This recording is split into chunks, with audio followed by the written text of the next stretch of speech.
How'd we do it, Bryan? I love this. We captured her. She was out in the wild. We got her over here, Studio Kitchen, Colorado. Why? Summer dinner series. Tomorrow night. Yes, tomorrow. They say, okay, there's no other time than the present. The deadline is here. It's tomorrow night. I think it's sold out, but you can check. SummerDinnerSeries.com. I do think it's sold out. If you're not going, you can watch tomorrow night. We'll be streaming live at 7 p.m. In the meantime, we've got prep work to do. Yes, we got it. Look at this beautiful layout. That's awesome. Holy cow. As local as it gets right here. Local with Loca. I love it. That's great. Okay, so those that know you know, but those that don't, where'd the nickname come from, Loca? Oh my God, it's a long story. I think it was at Panzano, 1998. One guy, I don't know, he was yelling on the kitchen, and I was very quiet, not saying a bad word or anything. I was very shy. Yeah. And one day I get sick of his shit, and I start cussing like, "You can stop me anymore." And he looked at me, he said, "You're loco." And I say, "No, Loca, by the way, bitch." So I was like, all right. Kaboom, there kaboom, you stole the punch. Long time ago. So you earned it. Yeah, I and guess. It's stuck. Yeah. I mean, I'm telling you, we are going to have a great time tomorrow night. It's at Summer Dinner Series, downtown Pizza Republica. It's well appointed, spacious. It's very spacious. Everybody's got a lot of room. We're going to do it Summer Dinner Series style. Everybody will be mic'd up just like that. But today, we're going to jump over here and cut up some fish. Let's do it. All right. She's going to teach us Chef, how to clean a trout. We will follow her lead, Bryan. All right, where do you want us, Chef? This is your kitchen right now. You tell us where to go, everything. You guys are going to be my sous chef. Okay.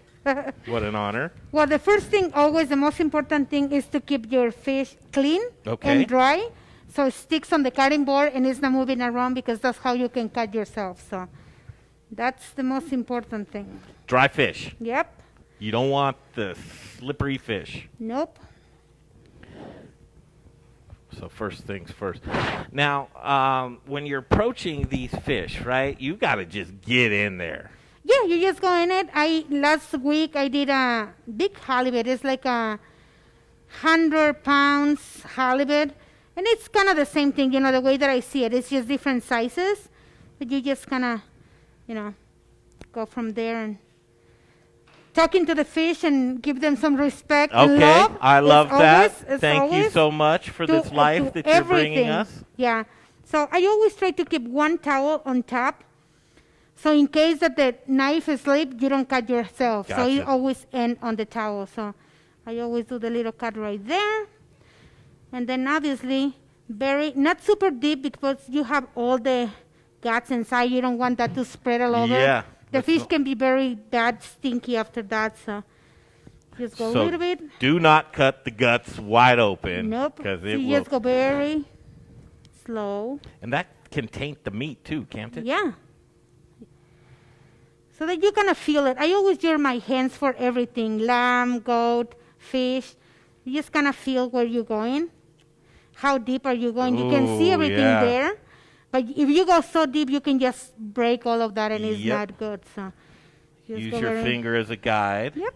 These are very sharp knives. I think these are Elan's knives, aren't they? Look at this. Yeah, they're Elan's, and I love him. He's amazing. So at that point, you just, cut everything. That's the first thing you do. You make it look so easy. I think it's the drying off the fish. That's where that's the whole thing. You know what I really like about this process? She doesn't trust us to do this yet. Oh, no. I'll show you everything, obviously, as you go. No, you're doing... listen, this is preferable to me, the way that you're doing As you this. go, you always clean everything, right? Yes, ma'am. All right, Chef, you're getting in there. That's what you got to do. That's what you got to do. Okay? You're going to see... You see a lot of blood there, so you wait until everything is done to take that part off. So as soon as you take this one, you just clean the inside, so it's not all of this around. So this is local trout from Frontier Trout Ranch in Saguache, Colorado, just down south. But at first blush, it's looking pretty good? Does this look good to you? I mean, obviously with this thing you cannot smell a lot, but I can still smell. It's so fresh. It's awesome. And we got this when, Brian? Just a couple of days ago. Yes, we did. Right on Friday. So after you do that, you're going just to basically fillet that.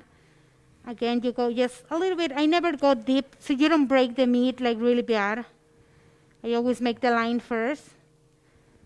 Then the head is the first one going out. Just break it like that, not all the way. You can see like it's not all the way there. You flip it, so you do the same thing, and you have some. If you cut it all, you don't have a base to support that, so you always do same thing. Cut the head off. When's the first time you've ever cut down a fish like this? I think it was with Jen Jasinski at Rioja when we opened.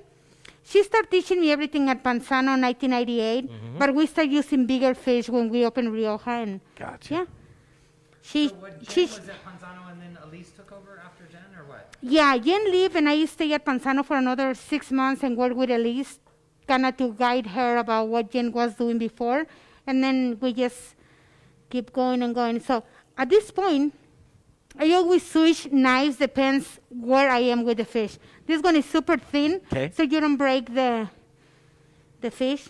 And you just go literally just like hold it always with one hand and slice the knife on top. That's what you're going to be doing. So you're not breaking. Just barely touching the bone. Yeah, right? so that's what you try to do. You always kind of keep it in this angle so you don't break the bones. That's the first side. And then you do the other one. What are you going to do with this fish for tomorrow night? So I'm going to make ceviche. It's aguachile. It's a style of ceviche that we do in Mexico. And, you know, usually you don't use this kind of fish. You use like halibut, you use shrimp because you polish it and lime juice. This one is going to be a little bit different because this fish, you cannot soak it a lot on lime juice because it will be like in pieces and really rubbery. Yeah. So you just gonna merge that and lime juice for a little bit, and it's almost ready to serve it. Yeah, that acid will get right in there. And see, this is the part. This is the hardest part, I'll tell you, of cleaning the fish. Yeah, The it's center- just you just get on top of you see the little bones right there. So if your knife is sharp enough, all you have to do is just keep going, and eventually you're gonna get to the end, right? So you find Like an edge can and you see- keep yeah, you just rocking. keep basically sliding the knife around. See, Right? I think I could be the guy up front. I could And I be the guy always keep getting the it, guts out all day right? long. You could? I But could do that's that it. all day All right. long, like a machine. This part, I can lug the fish over to you, yeah, you. and then we'll hand it off to Dana. So at this point, you just slide in that. You go right on top of the little bones. And you can start cutting just as you You go just on. make it look so easy. So just right on top. All of that, you can always scrape it so you don't have any waste. And you can make like really good things with this stuff, right? Ooh. So I always use my knife to clean whatever you don't get out of the first shot. No waste. Hello, hello. We're busy right now. It doesn't. Man, that just. So you can just go in the other way. You can always flip the fish, but the most important thing is just to get the fillet clean, and then you just go right on top, and you have your two fillets. And look, it's Right a big there. deal that those eyes are clear like that, not cloudy, right? Yeah, That's good. of course, that's fresh. You cannot get any better than this. So again, all of these pieces, I always just, you scrape it. You can make like the best, like tartare. You can smoke this, and it's so good. You can make like a whip, Yep. and it's Greg, you could eat it right now. Yeah, well, Yeah. we proven Just last like week doing- at Jesus' dinner. Yeah. This is sushi grade fish right here. This is sushi grade fish. This is awesome. it man. is. So Don't have to worry about what's upstream. that's the way that I always do it. And also with this, I say, and this you have a lot of flavor. So I just boil that. I rinse it first with ice water, like 2 or 3 times, and then I boil that so I make my stock and whatever, so I can make a soup, or and these things you use everything. You utilize every single You thing. get it all. Yeah. No waste kitchen. That's what you want This to do. one you do a little bit of lime, salt, pepper, and ready to go in your Ready to belly. rock? Yeah. Well, where's the Ready lime? to rock. Look, is this a spleen or is that what is that? That's part of the fish, right? Yeah, that's part of the guts, yeah. The guts, Yeah. right? Yeah, it looks like spleens or something. Yeah. So with this one, after that, the reason why I go, usually you get a little bones right here, right? You can see it right Yeah, there. you can. So if I go the way that I do it, you go on top, you don't finish all the way down, so you don't get any of those bones. Any of 'em. So it's ready to go. You just grab your knife, and I always use just like literally my hands to hold it. You just slide your knife all the way. In what instance would you leave the skin on? I like to leave skin on if I'm grilling some fish. Me too. You do? But if you're gonna do ceviche, Uh-huh. you have to clean Bring it it all up. the way so this is ready to go. If you're gonna pens here and this side, you can always do just a little lines like on the fish. Uh-huh. Not too bad, you don't want to get into the skin, onto the meat. So it's basically, you see the little line? I do. Just so the skin, when it's getting crispy, doesn't curl. Mm-hmm. Yeah, and you can just pen sear the whole thing, and it's the best. Oh, yes. And Dana, this is a trout, so it doesn't have the scales like a bass. Or Yeah, you don't have to descale this kind, Descale, because the yeah. skins, you can tell they are so good. You can eat those ones. They're so thin, and probably they're super Interesting. crispy. So sometimes what I do to utilize everything, you can scrape everything, like I say, use tartar, use whatever. This one, you can dehydrate or fry and make like chicharrones with this. Yeah. And it's amazing. So you still use every single thing of the fish. So that's the beauty of when you do all the butcher in house, you utilize every single thing. Even if you have a little waste here and there, it's gonna end in something else. So we got fish tomorrow night. We have lamb tomorrow night. We've got all the produce you could ever imagine. And we looked heirloom at. tomatoes, corn, I- and season, all of that is We're actually delicious. sending some corn home, some sweet corn, With everybody, folks that are coming, like 3 cops of it, which is cool. People looked at your menu yesterday. I have it ready to print, so I'm going to put it out there today. You have to fix it for all the Spanglish.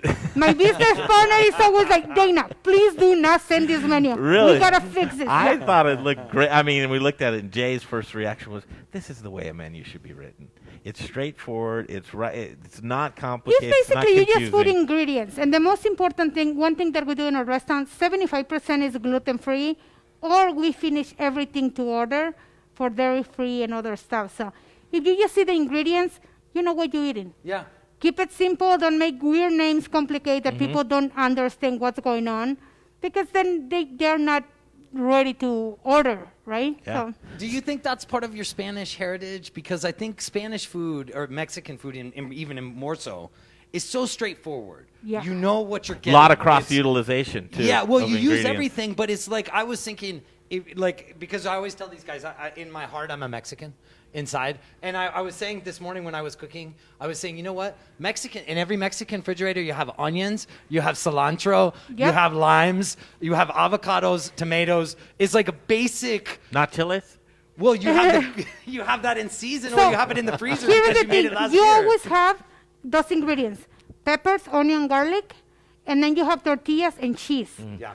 And let me tell you why. Cheese? So, yes. I'm glad the cheese. So Queso, queso. Let me tell you why. So my mom used to tell me all the time, if you have people here, when you go and visit people, you kind of need to make a phone call and make an appointment. And hey, it's like a schedule something. In Mexico, it's different.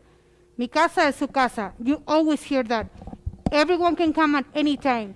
If you have those ingredients, you make a really quick fucking salsa and make chilaquiles, enchiladas, tacos. You can make anything. You got the tortilla, you have the cheese, you can griddle the cheese and that tortilla and that sauce. Boom. People is happy. Yeah. You will always have something ready, and that's why we always Yeah. So think if I that walked way. in the door, right, how long would it take to put something down for me to eat? Nothing. And it's not like, oh, you don't have to announce yourself. Yeah. You always be welcome, Yeah. and you will always have something to eat Yeah. or to drink. Or to drink. Speaking of that, we're going to do a little reset here. Wash your hands up because we want to look at this delicious. You brought us a little sample. Awesome. Let's make it a secret. Okay, this is exciting. Chef Dana Rodriguez is in studio with us. Do you know who's behind the camera right now? You don't. It's Jay Johnson from Bear Creek Distillery. I'm not even kidding you right now. We're in Studio Kitchen, Colorado, getting ready for tomorrow night's summer dinner series. So we've got beer. We've got wine. We've got Sparkling. spirits. We've got sparkling. And we've got This is going to be, I think, the first time in Denver that any more than a group of 5 people has tasted this. This is her very special pet project. I just heard today she has had some of this stuff aging already for 5 years. She's kept this thing a little bit of a secret. But, like, think about it. Our whiskey friends got to be envious. She's coming to market with stuff that she's been aging already. It's looking good. And I was reading Mark Antonation did a great write-up on it as well.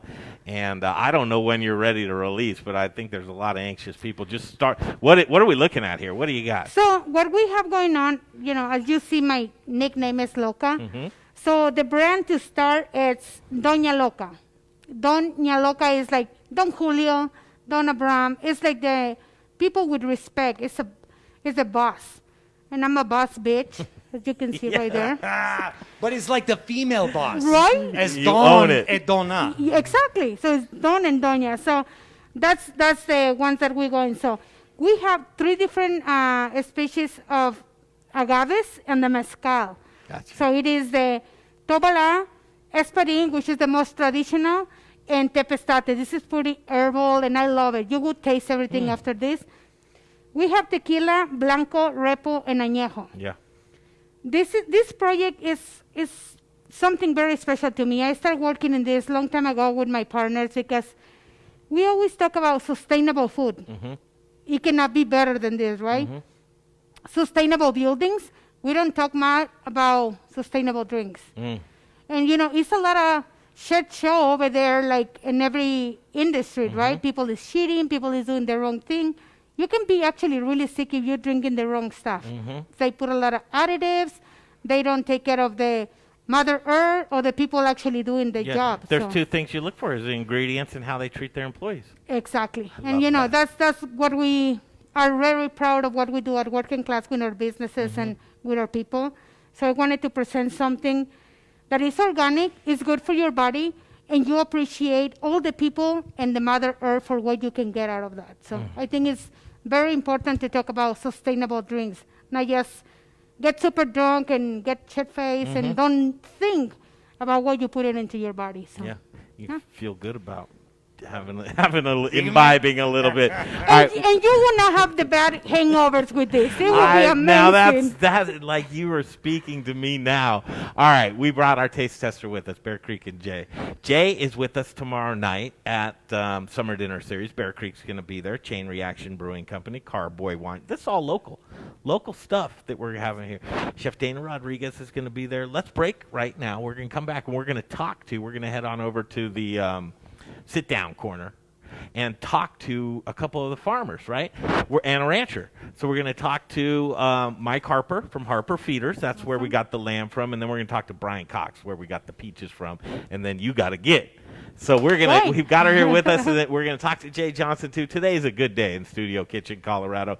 Glad you could join us on a Monday. We'll break away right now if you're ready, Jay. Jay's ready. Okay, we'll break off, come right back. The Modern Eater Show continues. Hey guys, Chris Johnson here, owner of Rome Sausage, your hyper-local source for all things sausage awesomeness. My family is proud to carry on the fine traditions of Rome's founder, Jerry Rome, by producing a variety of amazing sausage in small batches with an eye on quality, not quantity. Every batch is made here in the great state of Colorado by hand mixing spices, utilizing lean cuts of pork to make an outstanding product. Sourcing ingredients and materials locally, we are committed to supporting local vendors, chefs, restaurants, and the entire Colorado food scene. Getting hungry yet? Brats, Italian, breakfast, hot Polish, green chili, chicken apple, and the world's best chorizo. You can source all of our sausage through a variety of food service distributors. If your distributor doesn't carry it, call us. We'll come direct. You want a custom item? We'll do that too. Samples, and of course, sausage jokes, can be had by contacting me directly at chris@romesausage.com or by phone at 303-296-7663. The Modern Eater loves Rome Sausage, and I know you will too. Hey, Zach Ryder here, Colorado Mills Sunflower Products out of Lamar, Colorado. Your only local source, grown from a local crop to produce a local oil for local chefs. You can find it at Shamrock Foods, What Chefs Want, Seattle Fish Company. Let me try it one more time, then we'll see. Hey, restaurants, we're glad you're reopening. From Colorado Mills Sunflower Oil, we'll see you soon.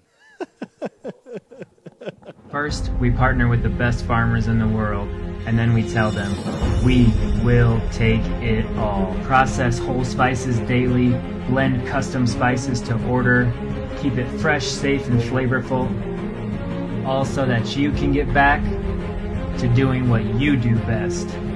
So whether you're a restaurant, a food manufacturer, or an at-home cook, be sure to visit The Spice Guy at www.thespiceguyco.com. Hey guys, with Modern Eater, this is Rich O'Brien with Elevation Food Service Reps. I'm here with one of ourselves, a newly appointed hospitality specialist, Kalina Hilliard, and we're here in our showroom, and we've got our bar set up, we've got a lot of time. Come see us, come see what we've got, and Kalina can help you guys out in the world of hospitality with anything. Take a little journey into the 38th Avenue kitchen just to see what's going on in here, and as I come in here, I'm noticing, Howard, what are you doing? Nothing. Tell me, what are you doing? Nothing. Nothing? Look at this beautiful equipment in here. Look at this beautiful... Chefs, restaurateurs, anybody that has anything to do with food service, come on over. We'd love to help you with menu development, love to show you everything about equipment, and maybe we'll even have a few pops.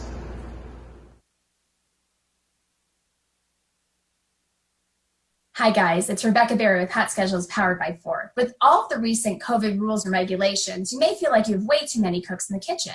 Well, fortunately, Ford is the leading hospitality provider and partner when it comes to onboarding HR, payroll, tax, and compliance needs. So that way you can keep all of those cooks in the kitchen and let us manage all of your administrative needs. That way you can focus back on your business and your growth plans.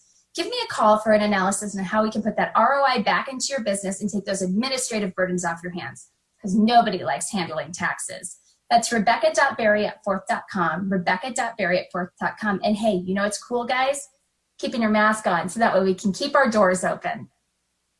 Hey Modern Eater fans, I'm Don Trobo with the Annex by Ardent Mills, and I just wanted to give you a heads up about some of the great things we've got going on locally in the state. We're headquartered right here, and we're working with farmers in the San Luis Valley to bring you amazing Colorado quinoa. It's just like the South American stuff, but grown locally.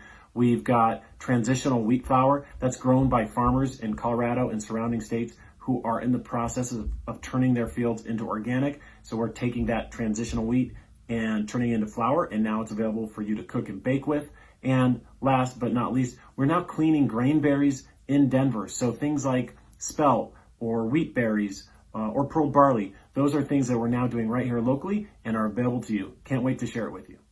Hey there, Barbecue All-Star. This is your year, so what if you weren't drafted? The only draft you need to be worried about is actually spelled D-R-A-U-G-H-T, and it's adult for the word beer. It's barbecue season, baby. Now get out there and grill your ass off. Yeah, there we go. It's their summer dinner series. I'm a farmer. What's up, everybody? This is Kaibab Savage, co-founder of Savage Spectrum Winery, home of Sparklet, Palisade's newest premier sparkling wine producer, coming to you live from our vineyard. You can see this beautiful vineyard behind us. We're so happy to pair up with the Modern Eaters for the Summer Dinner Series. Check them out online, summerdinnerseries.com, to get your tickets. You can come hang out with us. You can try our latest releases of our Sparklets. It's the perfect aperitif to pair with these amazing creations the chefs are going to bring you. Can't wait to see you guys, hang out with you guys, tell you about our story, get to know you better. Hope to see you there. Man, that was. I just had to get hyped up. I just had to get, feeling good. Okay, welcome back. It's a great day in Studio Kitchen, Colorado. Just ramping up, Bryan, to Summer Dinner Series. And tomorrow night's going to be, I can already tell, it's going to be a blast. We're ready to go. Doesn't it feel a little more normal in here, too? In here? Yeah. In Studio Kitchen? With actually chefs cooking in the kitchen. Yeah, we've got a distiller in here. We've got friends back. It feels like it's getting closer to new normal. To new normal. I couldn't agree with you more. In the meantime and in between time, I want you to check out summerdinnerseries.com.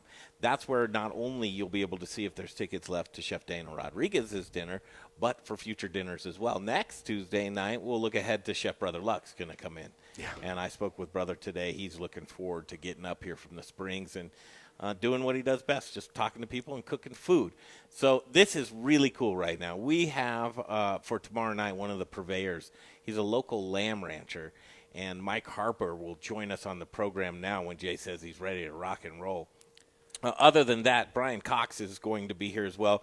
He just entered the house, and Nick Kaiser, Chef Nick Kaiser from Vesta Dipping Grill, will join us in about, 30 minutes.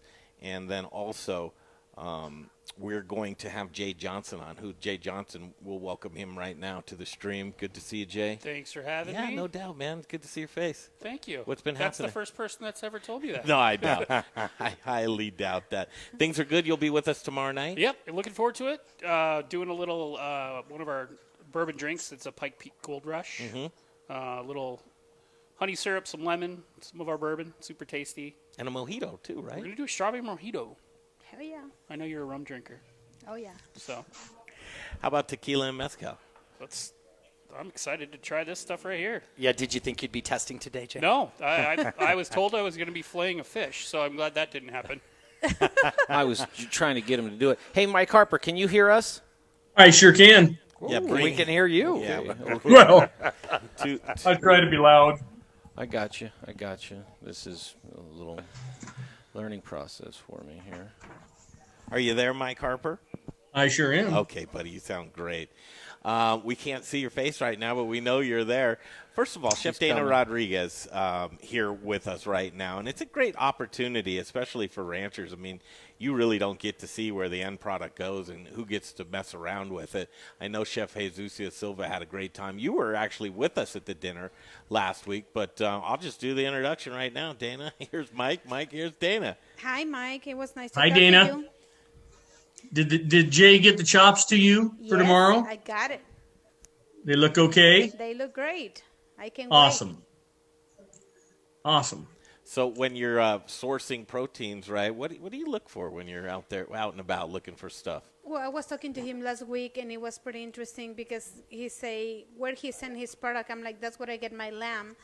Obviously, different cuts, and I'm a butcher, so I can try to utilize every single thing on the lamb and the goat and everything that we have at the restaurant, right? So when I was talking to him, it was very interesting because I say it's hard when you go straight to the farmers or the ranchers to try to get big qualities and quantities. Yes. Like quality sometimes is changed based on how much you have. Also, you don't want to hurt those people when I say, hey, I can only use the T-bones, or I can only use one thing. Yeah. What are they going to do with the rest? Yeah. So you have to kind of figure it out. You know, I used to get a lot of stuff from El Regalo for the goats, and I'm like, he say, I can give you all the legs, and I say, well, but if you give me everything, I can make birria, I can do everything. And with other people, it's like, well, can you get skirt steak? Can you take ground beef? Can you get? So you try to get as much as you can to help those guys because, you know, they are not gonna kill all those animals just for one organ that some restaurants are requesting. So it's important to always talk to them and try to work together so you can benefit from, both can be happy. Chef, you've identified something that, obviously, because you're in the business, it's so big. It's a big conundrum to ranchers, and that's one of the reasons why the model of just going straight to the processor and then having somebody take all the quantities off your hand and not being able to deal with it is good in a sense, but you're not diversified. Well, it just so happens that Mike Harper is going to start diversifying. And I'll let you say it, but coming up here soon, she's singing your song right now, right? Any chef that would want to take a full animal or be able to utilize it that way, that's what you're looking for, and this is really how our ranchers are helped out with folks, because that's right, you don't want to have all the ground beef in the world if you're a cattle rancher, and that's where a lot of the ranchers make that decision. It's like, okay, do I want to take it to a feedlot? Do I want to sell it at an auction? Do I want to hang on to it until the end here and fatten these up? How am I going to do this? But better yet, how am I going to get it to the end consumer? And that's a difficult thing to do when you should be out there ranching. Yep, the idea is to merchandise the whole animal, and if people like Dana that are butchering, I say cutting their own animals up, and she understands the value of every cut and the beauty of every cut. Every cut of lamb is different and has different flavor profiles and different ways to cook it and prepare it, and I think that's the beauty of it. It's a challenge for a chef to come up with something that works for every cut. But that's what we need. And we as ranchers need to know that we've got a home for the whole animal and that we're not going to be sitting with half an animal in the freezer and wondering what we're going to do with it. Yeah, So, quite the commitment from the chef, though. Yeah. And really the good ones. Kyle Mendenhall did great. Dan Asher's wonderful with those types of things. And you look down the line of the list, and it's usually the folks that are just really into getting good quality products and no waste. Well, and Greg, something that I just tied into that Loca said that I think is super important. She was a butcher. So in many ways, I mean, it's almost like what Mike and some of the other meat producers could do is teach more chefs how to butcher, because then they have a different appreciation for the animal, for the protein. Well, that's a great cutting. question. Okay, so, Chef, were you being a butcher, was that because of necessity, because you needed to know more and you needed to approach the animal that way, or was it just something that you wanted to do? I think to me, everything in life it has a reason, right? I started as a dishwasher. That helped me to understand the line cooks, the prep guys, and everybody. I grew up in a farm, so we grow up around animals. We have chickens, we have everything on the farm. So you learn how to utilize everything. So when you're in a restaurant, that's the first thing you're gonna think, right? Like, oh, I remember how I used to do the whole chicken, or how we do the pork, or what do we do with all this meat. So it's the perfect platform, the restaurant, to kind of help and partner with people to use everything. Last week when I was talking to Mike, I say, you give me what you have and I'll make it work. This is my challenge. I'll figure it out how I can make. If you give me scraps, I make sausages. If you give me T-bones, I'll grill it. If you give me whatever. So that's the beauty of learning how to utilize everything, including the bones. You make the best bone broth from all those animals. So I think it's very important to teach people, or to, these days, for the most part, we try to hire people that they already done. Then you miss I have a great career. I say that because I have the best chef teaching me everything. I never went to culinary school. I don't have to pay. I don't have a loan. They pay me while they're teaching me. So that's the smart way to go and do some stash in restaurants and like, can I do sausages with you? Can I break up lamb with you? And you learn, and eventually, it's just practice. I didn't know all of this until I've been working for 21 years, 22 years. So you learn every day. I order 3 goats every week, and it's amazing to even have the tag with the name. I'm like, oh, I love you so much. You're going to taste delicious tomorrow. Or, it's important to go and put yourself up there to understand and respect the whole animal. Yeah, look at the smile on it. Do you see why we're in love with this woman? She's incredible. Yes. So nice. So we're going to zoom you in tomorrow night to get some of the guests that are going to dine with us, and we think it's important to bring you in and talk and say hello, and this is where you're getting it from. So something a little more interesting tomorrow than that backdrop there, Mike. Get out. No, I appreciate the opportunity, everybody. Bet. We love you. We saw you yesterday supporting local. He drove a friend down from Eaton, Colorado. They're up north. Awesome. And his name is Randy. Randy Miller. He's a cattle feeder from years. Yeah, he brought him down. There's a sponsor on the show, Proud Souls Barbecue and Provisions, where we get on Federal here, 25th and Federal. Mike brought him down, said, you know what, we're keeping our money local. We're going to get a couple of smokers. It's for a wedding gift. He brought him down, connected the dots, and there it is. That's how you support local. Yep. And we thank you so much for that. Thank you for the lamb. Thank you for the lamb. You're welcome. I'm looking forward to good reviews tomorrow. I have no doubt that will be the case. Thank you, sir. We'll see you soon. You guys have a good afternoon. I appreciate the call. Thank you, Mike. I think it's spirits tasting time right now while we get Brian Cox and talk peaches, and then I promised her a 250 exit. I'm 10 minutes away from it, but we're right there. Okay, you set it up. Talk about what we have here, and then if you don't mind, we'd like to just do a little tasting as we go along. Yeah, of course. So we have the 3 mezcals that I have. The Espadín is the most traditional. Tempestad is pure herbal. Tobala, I always tell people, watch out who you're drinking with, because it's very sexually thing that you're gonna end with that person. So be careful who you're drinking with. Hell yeah! So I'm gonna take the bottle and go away. Yeah, which one? I want to make sure I'm not next to this guy. I know, right? Everybody get their sip and go outside. Yeah, that's good stuff. So you can just try that. that's is the easy drink. Pass it down. And one thing that is very important when we drink, Nick is one of my babies over there. I love you. Hi, Nick. We work together. I always call all the guys that we work together my kids because I'm the oldest one from all of these young kids. Delicious. So while we're doing this, some people might be like, well, what's the difference between tequila and mezcal? Well, tequila is a mezcal. It's just, at the end of the day, it's like champagne. It has to come from the different regions that you can call it, but it's an agave spirit, basically, both. People always think like, oh, it's so smoky, it's not good. It's just a lot of people don't know how to drink this. You know how when you have a glass of wine, you always just moving around and, make sure it's at the right temperature and all of that stuff. It's the same thing when you want to sip in a really good whiskey, bourbon, that is aged and is super strong. It's the same thing with the mezcal and the tequila. So you almost kind of just put it on your mouth. Like a syrup. Get me mine. You just put it in your mouth. You can just, I always tell people, like, hold your breath, let it go, and then you open your nose. So all the alcohol is coming through your nose. And then when you open your mouth, you actually taste what are the things around those agave plants, right? You taste the peppery, you take the spice, you take flowers, you taste honey. Like, it's a lot of things that you're going to taste on that. I almost pick up some peaches.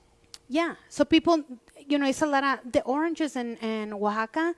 They're like this big, and the avocados too. I mean, everything there is like they have the perfect weather for a lot of stuff. So you're going to pick up all of those notes, and it's important that people learn how to actually sip and enjoy. And, after you learn all of this about it, then you can just have it on mixed drinks or whatever. But to me, it's more important that learn how to drink it and enjoy and try to find everything that is around. So you would approach it like a scotch or a whiskey. Yeah. And what you want to do is you just get the mouth feel first, so get your mouth acclimated with that. Well, and engage your sinuses, right? Engage your nose.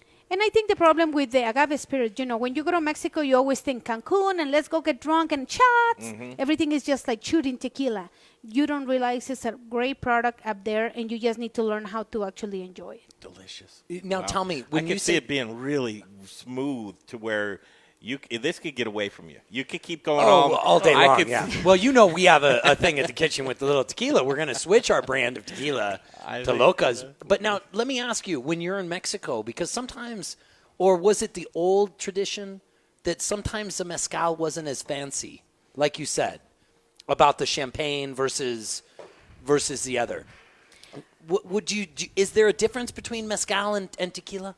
Well, it's been there for ages, right? It is just basically marketing, if you will. It gets to that point that, the people, tequila is come from Tequila Town, and it's big names up there. Mezcal, it was more like the under, which it doesn't make sense because tequila is a mezcal. So if you see it and the other way is like, well, it's the same thing.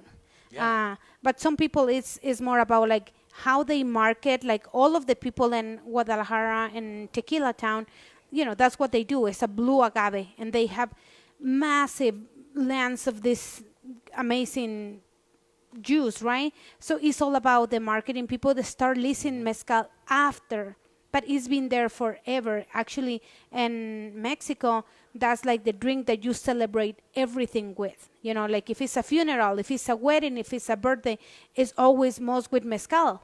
And it was the most affordable because it wasn't have a great marketing like George Clooney making tequila that you can pay whatever because it's him, right? That's what people used to drink. And my bottles, I always mention agua bendita. So it's holy water. And we always say, let's just drink some holy water and make yourself feel better. So it's... Well, when you go over to Mexico, overall, right? And then tequila. So I'm thinking about scotch, right? Scotch, and then the whiskey without an E, with a Y, and then the Americanized with the E. Still within the same family, but just regionally, it's got variations of exactly. change. So it's in agave spirits. If you want to put it in, it's in the same line, right? You just...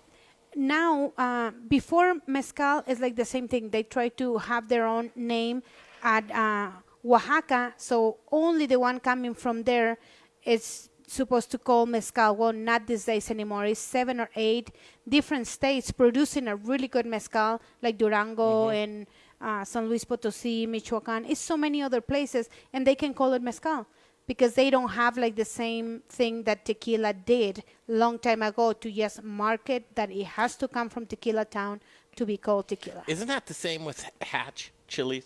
That's just really but it's a total myth because that's about New Mexican Hatch chilies, which they were just it's a marketing. So it's to what she's saying, because when you go over there, Greg, if you're in Puerto Vallarta, which is in Jalisco, so that's the state where or you have to be in Jalisco to grow it, but you walk down the street and you see like the little old men, they're not drinking tequila, they're drinking this, but it comes in a bottle, Greg, like a water bottle over there. Yeah.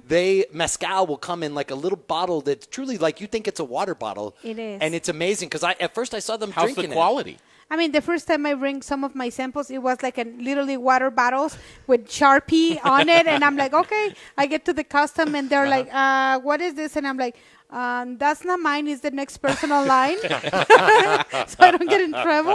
But it's just the simple way that you always drink. You know, you have it always in your house. It's to celebrate. You have a guest in your house. It's the holy water. Have a little bit of that's exactly what it is. Yeah. Yeah. I have a question. Get in here. So there is a type of mezcal that they hang a chicken in the still. Yes. It's called maguey? pechuga. Pechuga. So it's just when you going through the distillation process, it's not like infused vodka that you add the flavor into it. When you're doing the distillation process that you're familiar with that, you add like coffee beans from Oaxaca. It doesn't mean it's like infused, like added in. You just put it into the process and you get the flavor. We do the same thing with pechuga, and we use the turkey breast.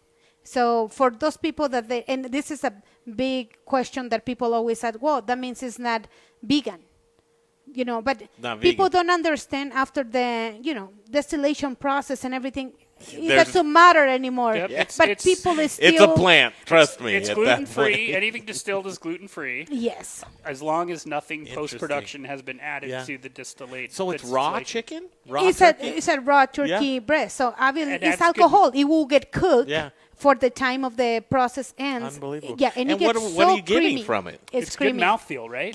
Yeah, and it's so creamy. It's very smooth. It's actually really good. How in the hell did someone come across that? I know. Right? They were drinking this all day. I always say maybe the turkey was flying and just get there and they're like, oh my God, this tastes delicious. Yeah. What if? Well, it was probably a chicken right at first, and then somebody said, there's tons of chickens running around. We got to make it special. What if we don't find any turkeys? It was probably a bat first or something, whatever. Yeah, it's a really, really good one. I mean, it's tons of different species that you can find. Madre Quiche is another one, really good. It's very unique and different species, but it's hard to get a lot of those. So you can make small batches, like what we do with really good stuff. But that one is very specific for us in Mexico.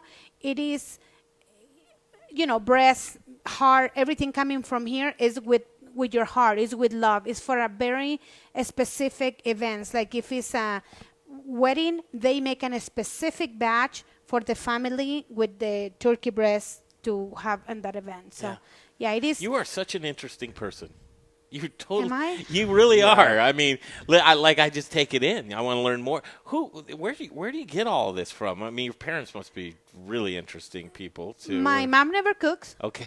So it doesn't come from my mom. All right. My dad used to, not anymore. But no, it's more. I always. Where'd you get your curiosity from? Because you just dug in at a certain point to learn. I mean, I grew up with my dad. I know from fixing my own cars to ride a horse to jump in the motorcycle to kind of do all the men stuff. Yeah. Like I changed the oils on my car and all of that. So I grew up with my dad. And I think my dad is always like, try to find a way to learn more. Because we don't born knowing everything, and he's always like, well, you don't know how to do it, well, you need to figure it out. Yeah. That's his thing, and I always have it on my head, well, you don't know how, then it's got to be a way, figure it out. And I always wanted to do that with everything, like what are the purpose in life if you don't have something to give, and I always say one thing, and I say, if you're going to do things, do it right or don't fuck with. It's just one or the other here's, one. I don't say it just as quite as eloquently as you, but I say it takes just as much energy to do something wrong as it does to do something right. Yeah. Yeah. So figure it out how to do it right. Figure it out how you do it right. This second one, though. Did anyone comment on the second one? I don't mean to derail you, but wow. That's the herbal one. You taste a lot of like eucalyptus trees, oranges, peppers. Why would I like this one better than the first one? It's just different, but I like it a little bit better. Yeah, I think it has more complexity, and into this one, it makes you think a lot about like, oh, what is this? And then it hits you later other flavors. So it's not like one thing that is, on a specific fruit, or it's just like it keeps going and going. Yeah. Peppery and all of that stuff. I'm tasting hearts of palm for some. Yep. Wow. That is really. There's a lot going on. I need to dig deeper. Well, Greg, you might want to try this because she says it makes you think at the end of the night. So it's like, should I go home with this girl? Does it make you think that clearly, Loca? Right? I mean, after the whole bottle, I don't want to tell you what you're going to have in your mind. So these spirits, I love drinking them neat, right? With whiskeys and different variations of Scotch, you'll add a little water to it maybe, or open it up, or some people like a cube. I just drink that with the Pacifico. Right? So I was gonna ask, would you like an old fashioned? Beer and a shot. Would you not make a cocktail with this at all? I will make cocktails with espadín because it's the more, the other ones are made for sipping. Like you gotta understand, I on the back of these labels we're gonna have something inside that is saying, tell me your story. Because I always, when you drink something like that, something come in your mind and you want to talk about your family, you want to talk about your marriage, you want to talk about, I don't know, whatever. And, it's like, have a drink, sit, talk to me, and tell me your story. I do feel like confessing a couple of things. Right? I don't know what it'll be, but I'm a warm. She's very Catholic, so it's okay. Shit, I never been in church. Sorry. I fell on that one. Tomorrow night's going to be a good one. We've got people commenting on the stream. If you see something of interest, Jay, just pop in and do that. We are 3 minutes past our time, but we have one last to sample. We have one more, yes. And this one is the one that is super. It's going to be smooth. This is my favorite. Does this one? You have room? Yeah, it smells. I can use that same glass. This one smells a bit different, so. You got it? Yeah. I'll tell you guys, that last one, though, that really was, because the first one comes on, like you said, a little hot to me. But the second one just finishes so nice. There you go, Bryan. This one's my favorite. So nice. Of all of those. Topala, it's very, it's a unique thing. Ooh. Different right off the nose. Yes. Do you get that? It's floral. Jay? It's a lot of honey on it.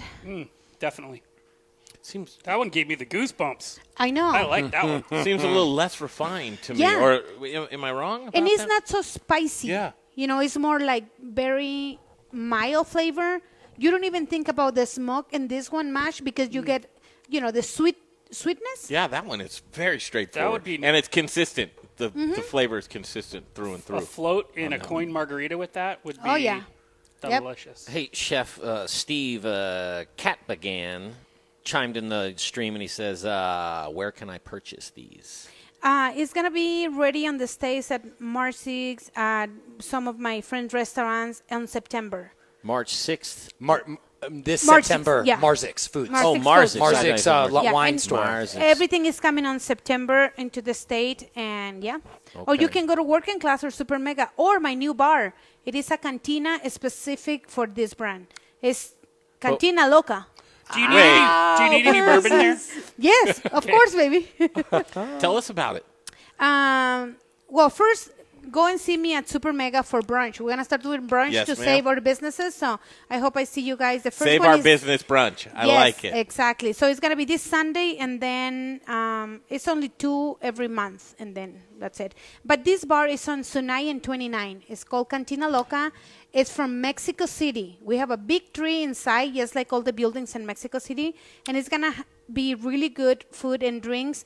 And I have a tasting room to kind of educate people about agave spirit so they understand. We're going to probably put some videos when I doing all the harvest and how we do the whole process and where we get the water from on the on Oaxaca. Let and us all of help that. you with that. Take us with you. Put us in your pocket. Let's go taste. Definitely. Are you getting out there with the machete and cutting down? Yes, we do everything there. When we go, we have videos. I think Mark Antonation put a lot of the videos when we're there cutting the piñas, which is the agave, and then how we roast everything, and yeah. How fun. She's great. Congratulations. Thank you. know. I need some good rum there too. I've always had a crush on you. You know that. Ever since we met, I I've know. always yeah. We used to be young and beautiful, baby. First time I met Chef, we were at. This just in, Brian has a live-in girlfriend. It's okay. No, it's fine. We're friends. We're friends. We met at Buen Provecho. Buen provecho. Yeah, we do And a she lot goes, "What's in the bag?" And I said, "I've got some rum." I'll Give try me your some. rum. Yeah, give me some of that. Give me some. We did. You like rum? I'm yeah. sad. This is the first year in like 4 years when we're not going to go do that. I know. It's sad. All the charity events we used to do is what keep our community together and support our businesses. And unfortunately, this year sucked, and we cannot do any of those. But we always find a way. That's the beauty of this. We find a way to keep in contact with community and doing events like tomorrow. Yeah. So we can reconnect and make something fun and good. Well, speaking of charities, we give a portion of each dinner to a chef's charity of their choice. Do you have a charity that stands out in your mind right now? Oh my God, I have too many. I probably email you that, but one of my favorites. So during this COVID, we deliver food to different places. We send, the frontliners. They paid us to build these kit meals, and then we deliver. My servers went and dropped the food, and they come back crying. And I'm like, what the hell? Did they treat you bad? Did they say something wrong? You never know these days. People don't have patience. No, it was for Mother's Day, and we deliver food to kids that they've been abandoned from their mothers. And they never have a food from mom. And it was, we all in tears and crying. Those kids make cards they recreate Working Class and Super Mega logo. And they tell us, stay strong, be happy, and we just I guess I cannot give up. We need to fucking keep going and make our business, You make me want to cry right I now. know. She gets us drunk and makes us cry. I know, right? All of these things are important because you don't know that those places actually exist. Yes. And you go on Mother's Day and they don't have a mom and they never see one, and they say, I never have chicken and mashed potatoes on my life. And I'm just like, can we just bring fucking fried chicken and mashed potatoes every day to these kids? It's I wish I can afford to do that all the time, but I think that's important that what you guys doing is always donated to those that they actually need it. So good. Yeah. Wow. Okay. Now we have to send you out here with some food too, right? Yeah, Someday? everything. All of this is mine. How are we going to make? Because you got to jolt out of here. We got to finish up the show. I'm going to load up. You're gonna help her load up. Okay. But we can finish the show. Yeah. Well, I know, but she's got to get. Okay. I'll That's get her fine. out. We'll figure How it out. about if we drop it all off to you? That's good too. Are you going down to the kitchen? You're going to Super Mega? I'm going to Super Mega. Okay. I can put as much as I can, and then you can deliver the rest. Okay. We'll Okay. do that. Thank you so much for Compromise. having me here. Are you kidding Nice to me? see you always. Great to see you. Let's Awesome. drink. Say something nice about this gentleman over here, because he's Which one? coming up next. Oh, Nick, I love you, baby. We work together, and he's one of my kids, and he's amazing, and he's been doing amazing things here, and I just love him so much. That's cool. All right, Jay, you're not going anywhere. You stick around. You're probably going to have to kick me out. Well, so. no, it's that you remember the bottle that you just be careful who you drink it with? Yeah. That's me and you. Honey, I'm not coming home. That's right. For a couple months. I was going to ask him, what are you doing after the show, sweetheart? Jay, you set the break? We'll take a break in- here in- quickly. in 5 seconds, It's a yeah. good one, and I encourage you. Summer Dinner Series, that's what it's all about, summerdinnerseries.com. Summer Dinner Series. We didn't even get to taste or try this tequila. I'm going to try it. Tomorrow night. Could I talk you into... I have a feeling you're not going to let her go home with that. That's what I Chef, feel like. And let me have a little taste of that for sure. Taking photos.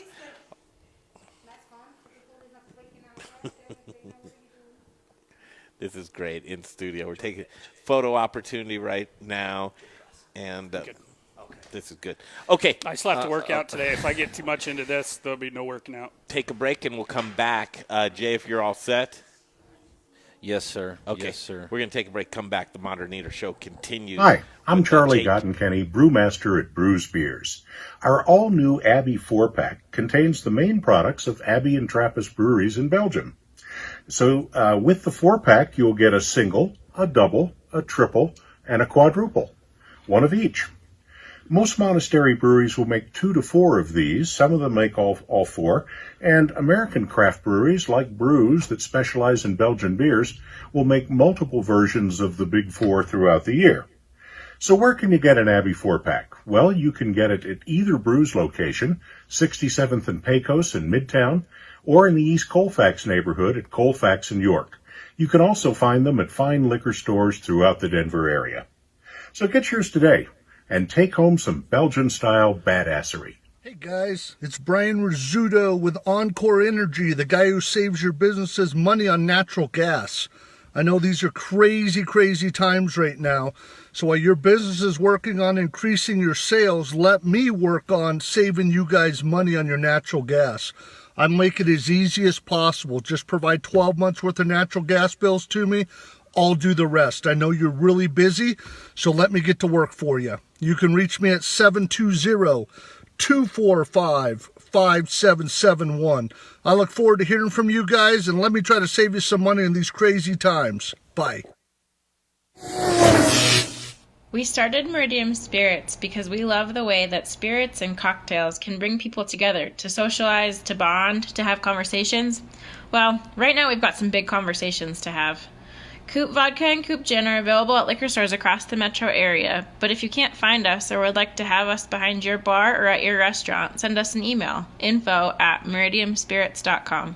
We know things are a little different these days, but think of us the next time you're planning a virtual happy hour or a socially distant picnic. And keep an eye on our social media, Coop by Meridium, for all the latest and greatest. Hey, Dave Thibodeau here. Hey, friends of the Modern Eater, this is Dave Thibodeau from Ska Brewing and Peach Street Distillers. I wanted to let you know that our new brew distillery is up and running again in Boulder, and we've got a great selection of Ska beers, nearly 30 on tap. We've also got all of our Peach Street spirits available, a great mixology program that we brought down from the Western Slope in Palisade. We're open limited hours, Wednesday through Friday from 3 to 10. And then we open up earlier at 10 a.m. on Saturday and Sunday and get some brunch action rolling. We have 2 great patios. Socially distant seating is available. And you can always check for more information at scastreet.com and hope we become your new favorite neighborhood spot.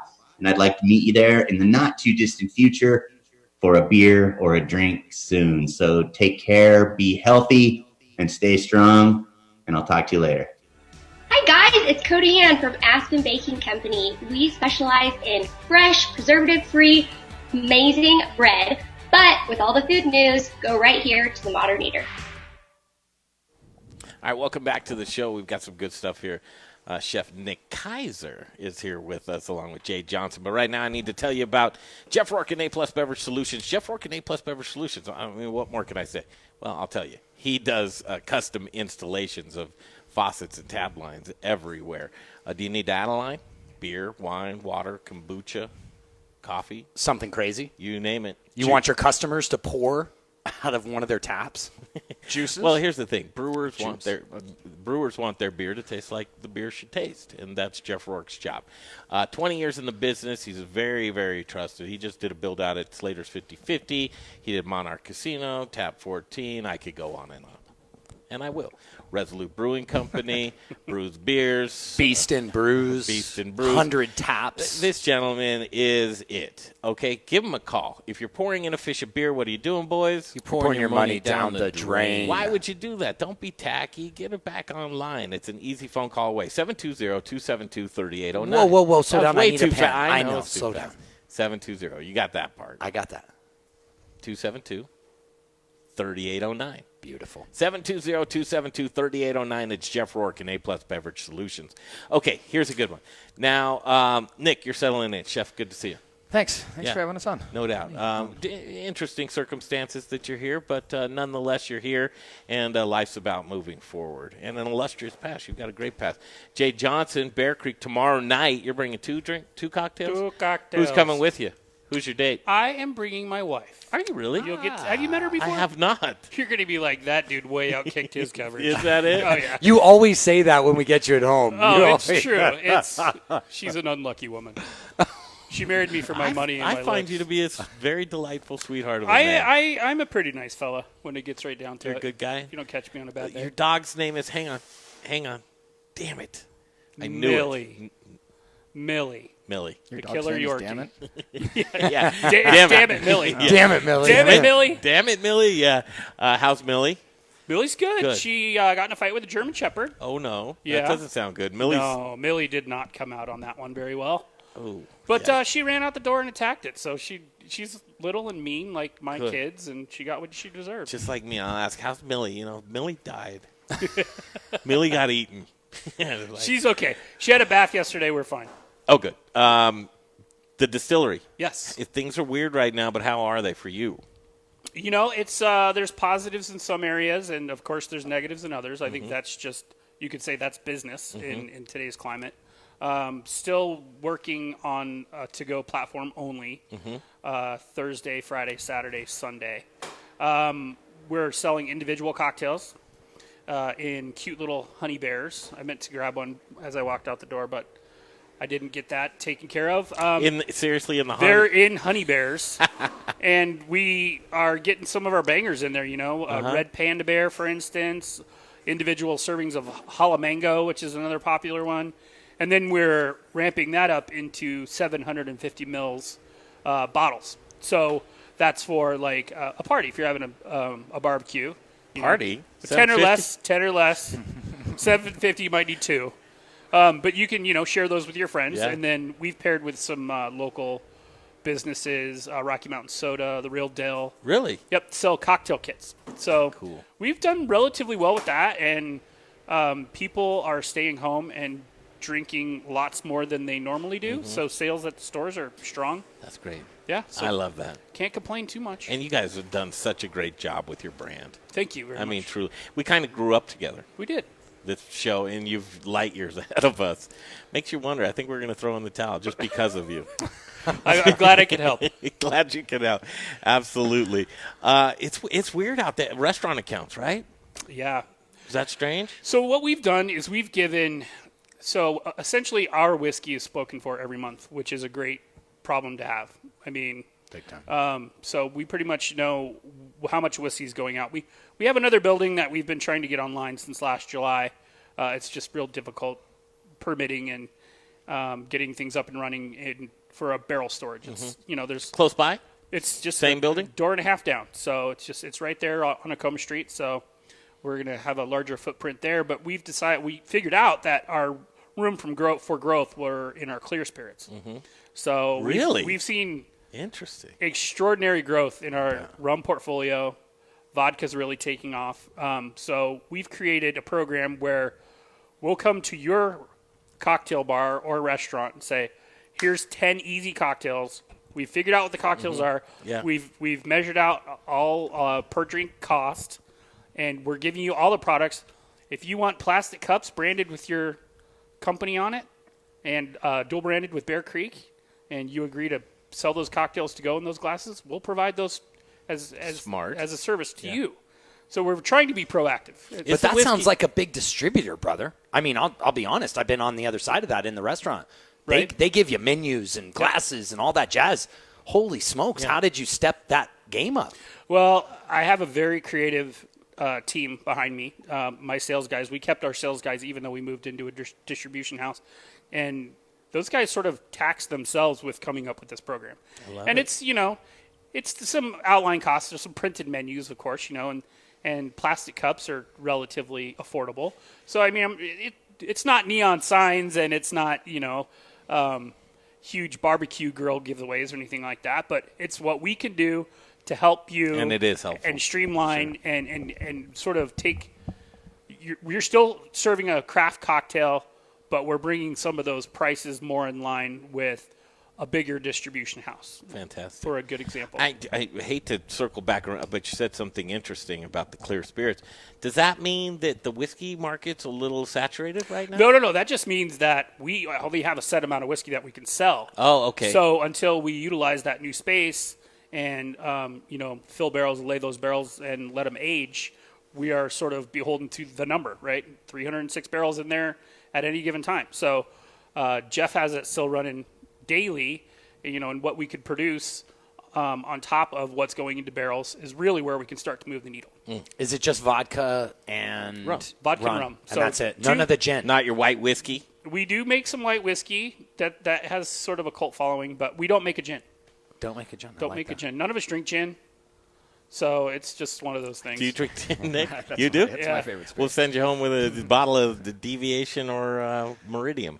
Spirit. Well, but I think it's really interesting where Jay's going with this. I'm interested on how do you know what you're going to sell already? You just sort of glazed over that, and you're like, we know we're lucky. But how do you know? So just, with what we have, you've heard the term allocation. Yep. So basically all our whiskey is allocated. So let's say pick a major box store, say Tipsy's or Total Wine or Molly's. They know that they get 4 cases of rye whiskey a month. And that's it, because that's all we can afford to give them and still honor all of our commitments that we have across the state. So when I say we know what the number is, that's what we sell every month because that's what we have to sell. Yeah. That month. You don't have a surplus? Not of whiskey. Interesting. The straight bourbon we're doing okay. And, once we get online with the new building, we'll be able to even out some of those numbers because some of the things that we did as sort of supplemental whiskeys, if you will, turned out to be some of our top sellers. So, and some of that. Does that mean a blend? Is that like code word for blend? No, not at all. Supplemental whiskey? No, like our weeded bourbon, perhaps. Okay. It's a good example. All right. So like a straight bourbon, our straight bourbon is rye. It's corn, rye, and malted barley, whereas the weeded is corn, wheat, and malted barley. So we always knew that the first whiskey I described was going to be the big dog, right? So then we created this other sort of yin to that yang, but put more time and production on the straight bourbon, where the weeded bourbon has taken off.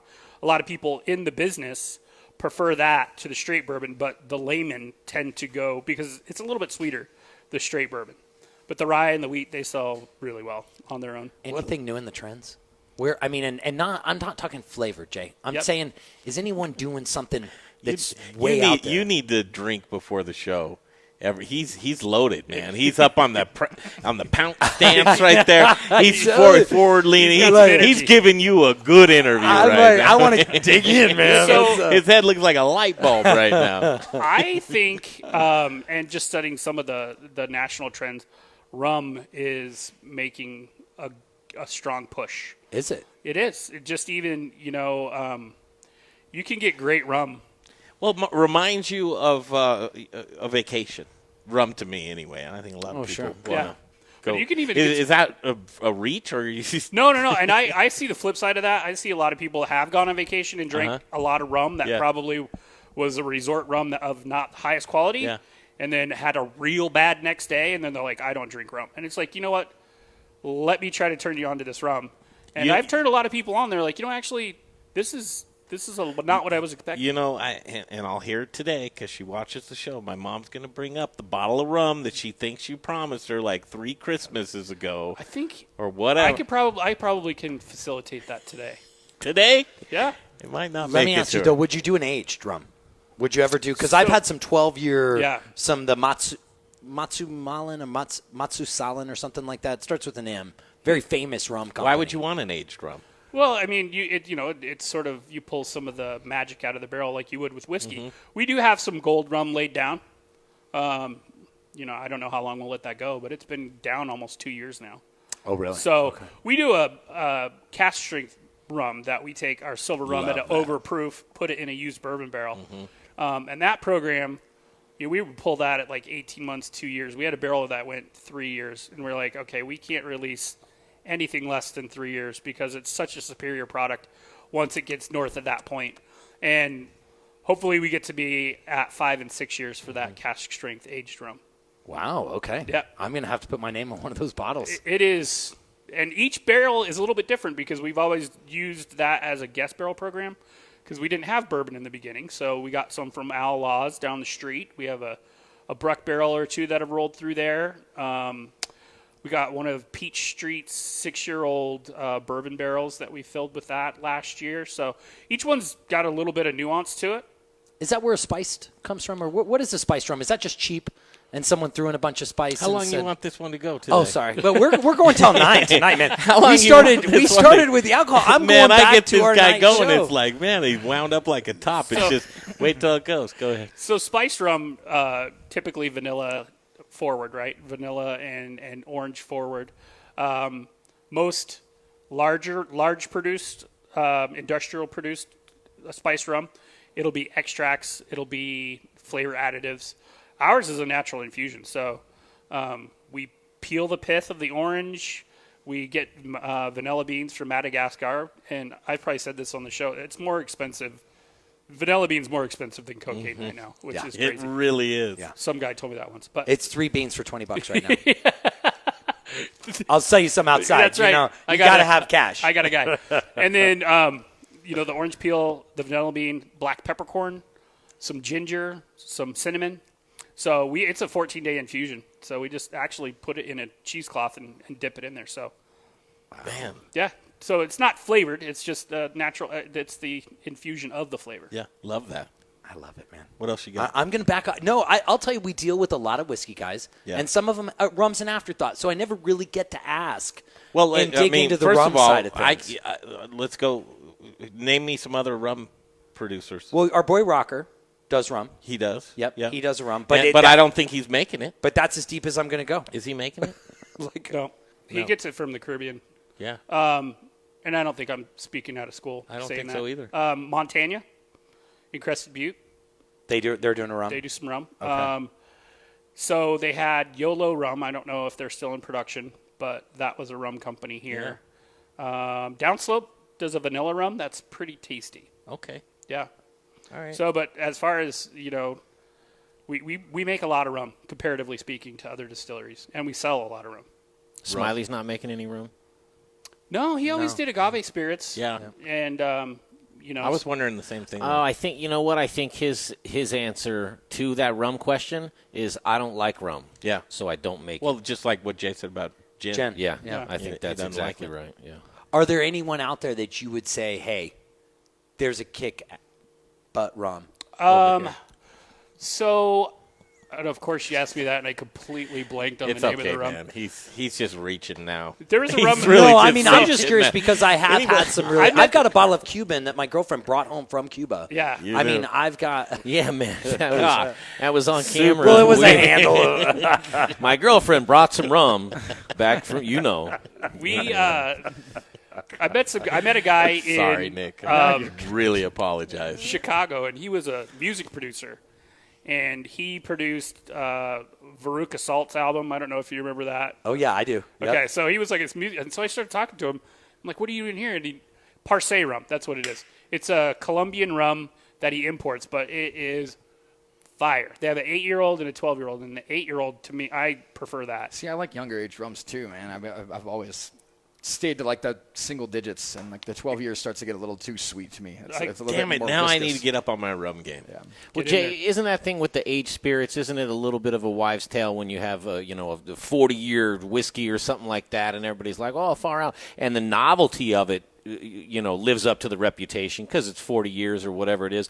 But as far as taste go, don't most whiskey distillers and aged spirits distillers now kind of be like, listen, man, You're not getting much more. The sweet spot's right here. You can have the $30 or the 30-year scotch or whatever it is, but that's a novelty thing. Like it's 12 past to its 18, prime, right?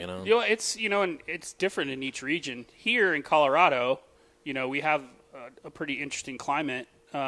Yeah, you go 24 years, nothing's in the barrel. You'll lick some dust out of the bottom of that barrel. But we don't have It's any like rock sugar, right? That's right. Just scrape some of it up, put it in your cheek. But we don't have any air conditioning in our rack room, so when it's hot, it's hot. When it's cold, it's cold. It really forces that in and out of the distillate in and out of the wood.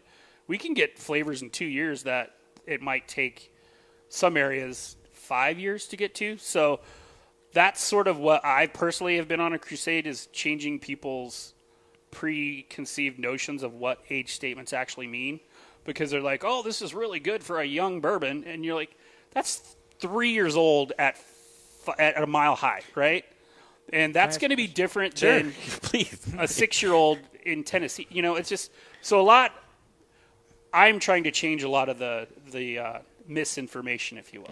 Chef, go ahead. It seems like there's a lot more humidity in Colorado this year, right? I mean, has anybody felt that over Yes. the summer? Right? Huge. Obviously, way more moisture and rain and everything like that. Have you found that aging and evaporates and all that stuff is changing the aging process and changing the flavor profiles? Have you had to modify? Well, I will say this. When we first started, we had trouble sourcing quality barrels.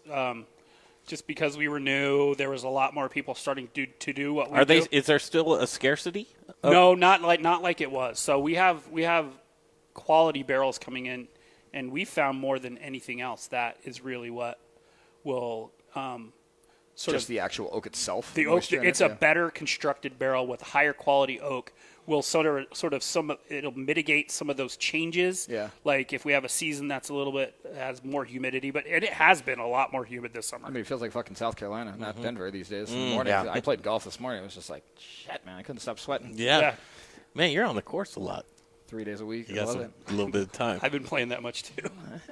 Look at you, looking good. My nice olive skin coming through. That's right, man. Obviously, we talked forever. Tomorrow, you'll be there with the wife. Yes, we can confirm that she exists. She does.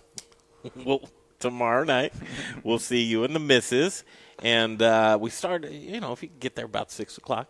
I'll probably be a little bit earlier because I want to make sure and macerate the strawberries and stuff that go in that mojito. So thank you. But we might want to say to the guest, Greg, if you're a guest, please come at 6:30 because don't come early. Because as Loitering. a guest, it's hard because we've got to keep people in certain areas. Plus, we don't have any food and drinks. Yeah, for you the yet. bar's not open. But we appreciate you being we anxious. we want to give you the love, Yeah. but it's just harder as a guest. All right, for the sake of Jay, here's what we need to do. We will break off. So thank you. See you tomorrow. Okay, you're off. Pick up the kids. Jay. And then we're going to come back. Chef Nick Kaiser's here with us, formerly Vesta Dip and Grill, and off to new adventures. We're just going to catch up with you, man, see what's going on. A lot. It's interesting. Vesta's one of those places, and for the longest time, just many people's go-to, right? Oh, my gosh. And that should have been one of the first date places that anyone took their dates. Vesta, back in the day. 23 years voted number one in Denver. Was it really? Oh, yeah. It's sure. interactive. I did not know that. That should be the Vesta Award from Westward every year. I'm putting that out there right now. Right now? Well, because because of the format, small bites, and the way you guys served it, it was perfect. Yeah. Because if you're concerned about how you're scarfing food down on your first date, you were in the right place. That's all I'll say. And a top-notch staff and food and just Well, at Josh, you guys have had great people that have. What been was all through you would there. say? I'm done. I'm going to say. Break. You can come back. Locked and loaded. That's Brian Freeman, Greg Hollenbach, Jay Parker, Chef Dana Rodriguez in studio today. And still have a crush on her, man. See you tomorrow, Jay Jones. Yes, sir. I'll be there with bells on. You bet.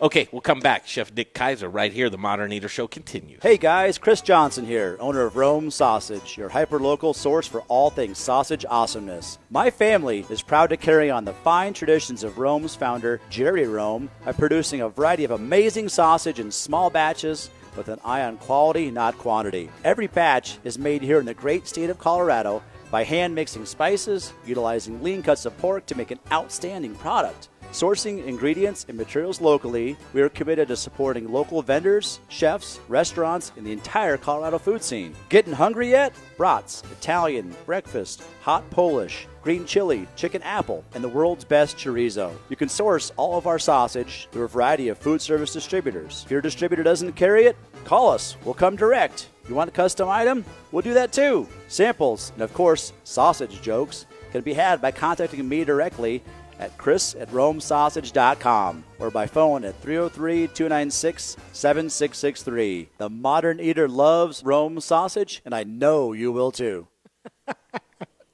Hey, Zach Ryder here, Colorado Mills Sunflower Products out of Lamar, Colorado. Your only local source, grown from a local crop to produce a local oil for local chefs. You can find it at Shamrock Foods, What Chefs Want, Seattle Fish Company. Let me try it one more time, then we'll see. Hey, restaurants, we're glad you're reopening. From Colorado Mills Sunflower Oil, we'll see you soon.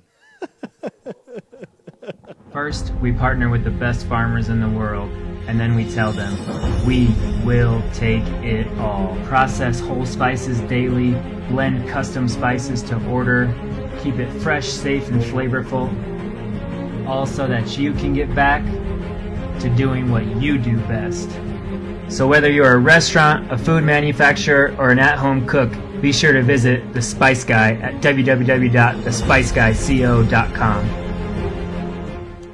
Hey guys, with Modern Eater, this is Rich O'Brien with Elevation Food Service Reps. I'm here with one of our sales newly appointed hospitality specialist, Kalina Hilliard, and we're here in our showroom, and we've got our bar set up, we've got a lot of time. Come see us, come see what we've got, and Kalina can help you guys out in the world of hospitality with anything. Take a little journey into the 38th Avenue kitchen just to see what's going on in here, and as I come in here, I'm noticing Howard, what are you doing? Nothing. Show me, what are you doing? Nothing. Nothing? Look at this beautiful equipment in here. Look at this beautiful... Chefs, restaurateurs, anybody that has anything to do with food service, come on over. We'd love to help you with menu development, love to show you everything about equipment, and maybe we'll even have a few pops. I'll defer if we can answer. Back to the show in just a second, but before we do that, I want to talk to you about something that's life-changing. It's bread. Aspen Baking Company. AspenBaking.com is where you go to find all the most delicious and fresh bread here in Colorado, but you're not going to find any chemicals or preservatives or artificial coloring. They don't get down like that. If you want a hashtag, you hashtag How's Your Aspen. Boxed lunches, ordering direct, ordering online. Amazon Fresh. Are you an Amazon Fresh person? You can do Amazon Fresh too. And I'll tell you what, you should. And you should take a trip to aspenbaking.com immediately. If you're like me, you love bread. And if you love bread, you love Aspen Baking. I can't say enough about the guys over there. Jeffrey, Hollis, and Cody Ann. They're the dream team, aspenbaking.com. They've been baking fresh bread in Colorado since 1994.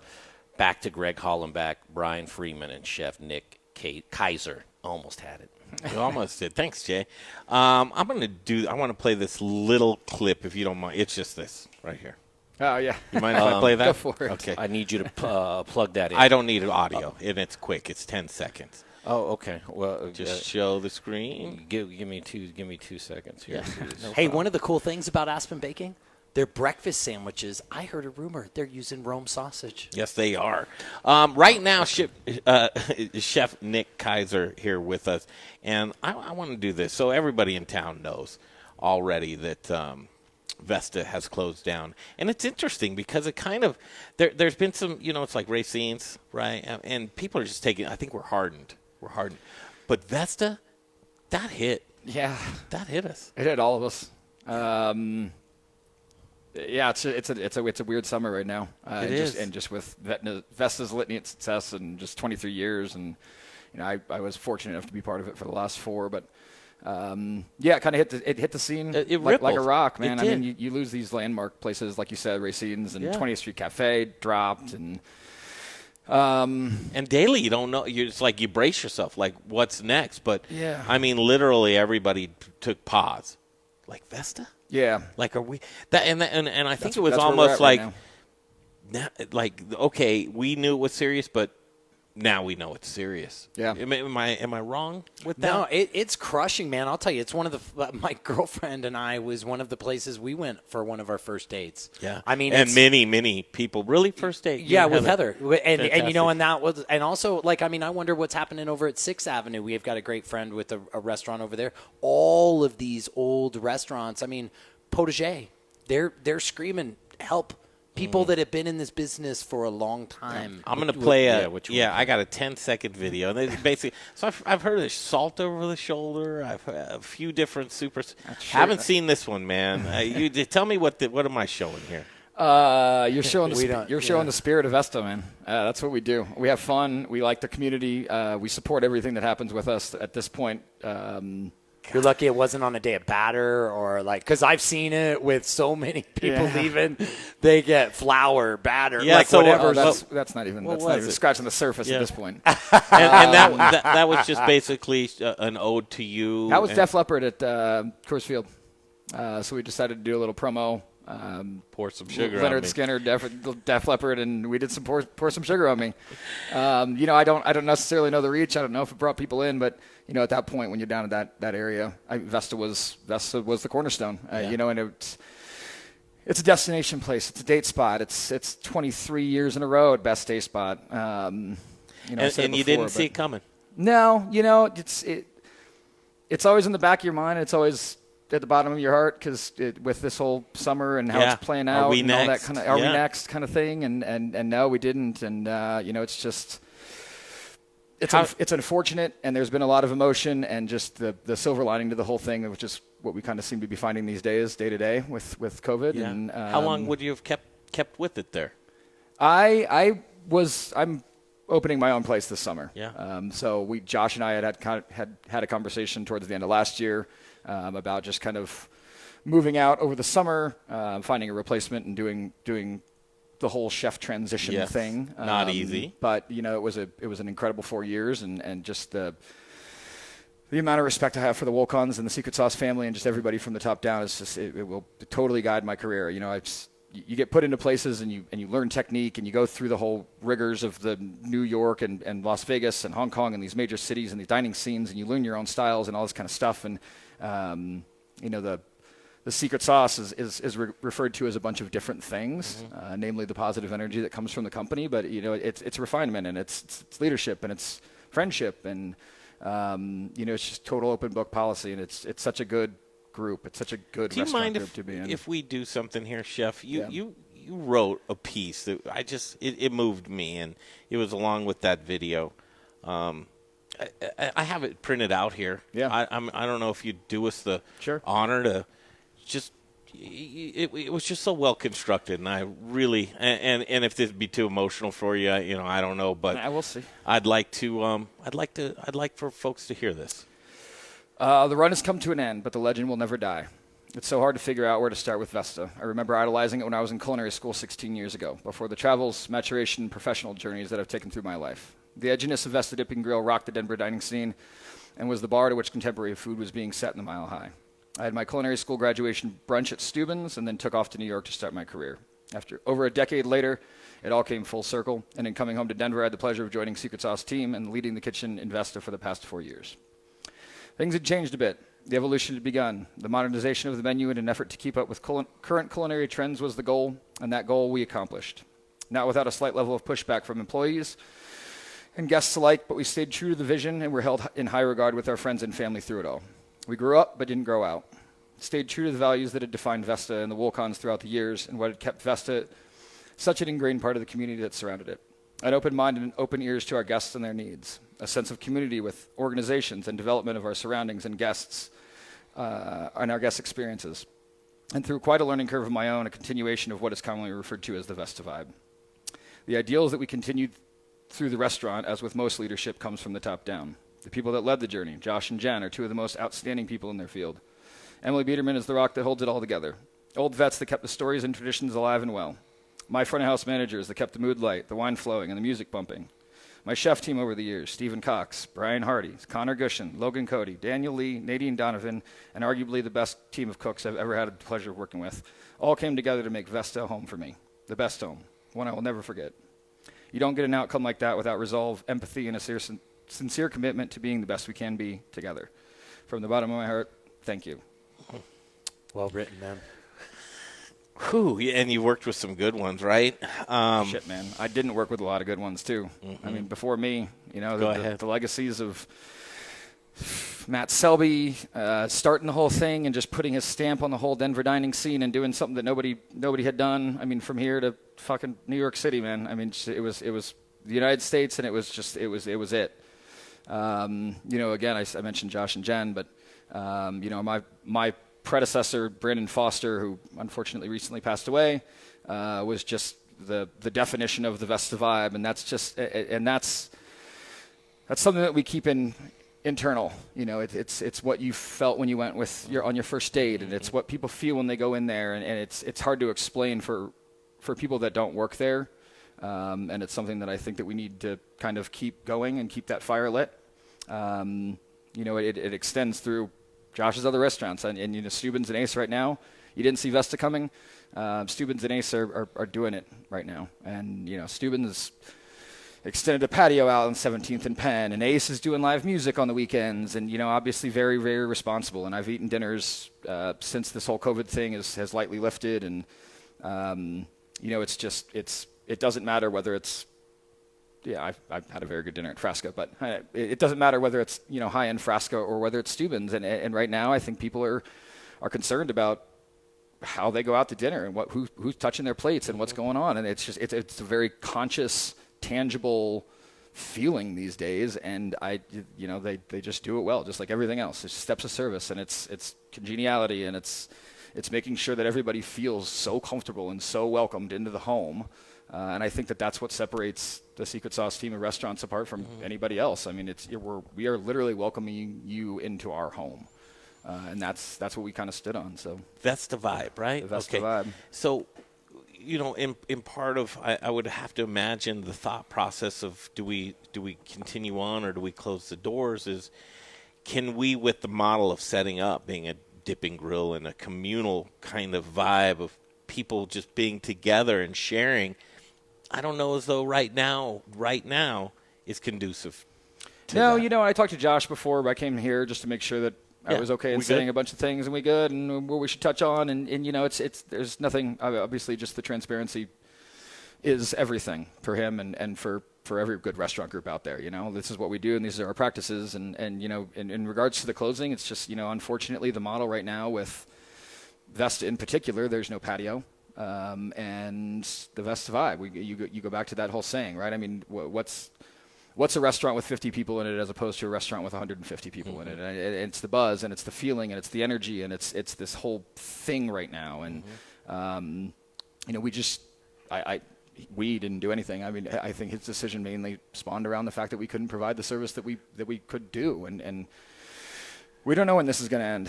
You think that vibe's going to it'll continue on in you? I know that. Absolutely, and it'll continue on with Steuben's, and just put your efforts where they need to be, and that's the biggest thing right now. It's a community, though. It is. I think what you touched on is tricky is because at Vesta, it's about like in the name, it's a dipping.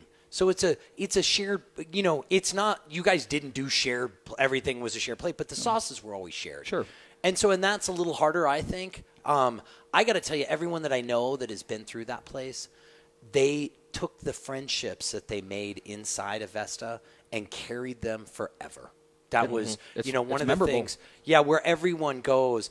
And, and one of the shout-outs I'd give to Josh is I think it's sad because I don't think a lot of people think of the restaurateur in this situation. I bet it was killing Josh to know this is a baby for him that he's had for 23 years, and to know that like all of a sudden, so a lot. I don't think we look at what effects does it have on the owner. Josh. For somebody who has done so much to rally around his people and make sure that their mental health, their well-being was on the track that. You got to wonder sometimes, like, who's giving it back to him? And so I can. Yeah, that's where I was going. Thank you, Greg. Yeah, completely appreciate that. For Vesta, here's a little thing, and talk about impressions, and this just actually kind of one of these remember things. Vesta's bar, my home bar, I made my granite bar in my kitchen, modeled it after Vesta's, because that flowing shape of that bar, I brought it to my home because I wanted a little piece of that vibe at my home. Everybody has a Vesta story. Yes. Everybody has a Vesta story. It's crazy. Do you guys remember when they did live music? I wasn't there. I was like, overseas. Nick's like, I wasn't born, you guys. Give us a story that just it sticks with you. It was just like, man, I'll remember that. And it could be front of the house, could be back of the house, it could be whatever. But it's like, man, this is a pretty interesting story. Oh my God! Every New Year's Eve, just the one thing that sticks with me the most in there is the history of the people that worked there were so ingrained, like you said, and it was such a. it was such a feeling. And the Brandon Fosters of the world, the former chef, ushered me in and helped me out through the whole transitional process and what to expect with our guests, and just open minds and open arms for everything. But even before Plates for the Peak or Restaurant Week or any of our charities that we would do, you would see so many old school people. And I don't think it's necessarily one memory, although I have hundreds. But the one thing that will stick in my mind is that. I don't think anybody left without having new friends and without having a piece of their family. And see, now Jay would want to hear you. Jay's a 30-year guy who's been beaten down by this business, and he bartended. He wants to hear you talk about dragging somebody out of there by their hair.